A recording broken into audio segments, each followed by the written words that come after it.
আসসালামু আলাইকুম, আমি সুমেল বাবা। আশা করি আপনারা সবাই অনেক ভালো আছেন। শিশু শিল্পী হিসেবে যিনি একসময় ক্যামেরার সামনে হাসি আর অভিনয়ে দর্শকের মন জয় করেছিলেন, সেই সিমরিন লুবাবা আজ সম্পূর্ণ ভিন্ন এক সিদ্ধান্তে আছেন আলোচনায়।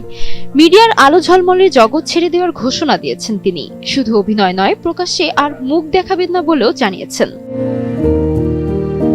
শিশু শিল্পী সিমরিন লুবাবা মিডিয়া থেকে সরে যাওয়ার পাশাপাশি নেকআপ পরা শুরু করেছেন। বিষয়টি নিশ্চিত করেছেন লুবাবার মা জাহিদা ইসলাম জেমি। গণমাধ্যমকে তিনি জানান, এই সিদ্ধান্ত সম্পূর্ণভাবে লুবাবার নিজের উপলব্ধি থেকেই নেওয়া। কাজ করবে না, মুখ দেখাবে না বলেই নেকআপ পরা শুরু করেছে। এই অবস্থায় মিডিয়ায় কাজ করাও সম্ভব নয়। সংস্কৃতি মনা এক পরিবারে জন্ম লুবাবার। তার দাদা ছিলেন প্রখ্যাত মঞ্চ ও টেলিভিশন অভিনেতা প্রয়াত আব্দুল কাদের। দাদার অনুপ্রেরণাতেই খুব অল্প বয়সে ক্যামেরার সামনে দাঁড়ান লুবাবা। এরপর শিশু শিল্পী হিসেবে নাটক ও বিজ্ঞাপনে নিয়মিত কাজ করে বেশ পরিচিতি পান। তবে সময়ের সঙ্গে বদলেছে লুবাবার ভাবনা। তার মা জানান, ধর্মীয় বই পড়তে পড়তেই এই পরিবর্তন আসে।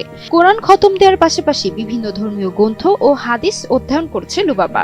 এই অধ্যয়ন থেকে নিজের জীবনধারায় বদলের সিদ্ধান্ত নেন তিনি।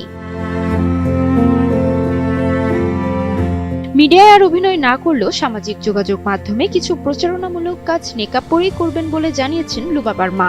পাশাপাশি আগামী রমজানে ওমরা পালনের জন্য মক্কায় যাওয়ার পরিকল্পনাও রয়েছে তার।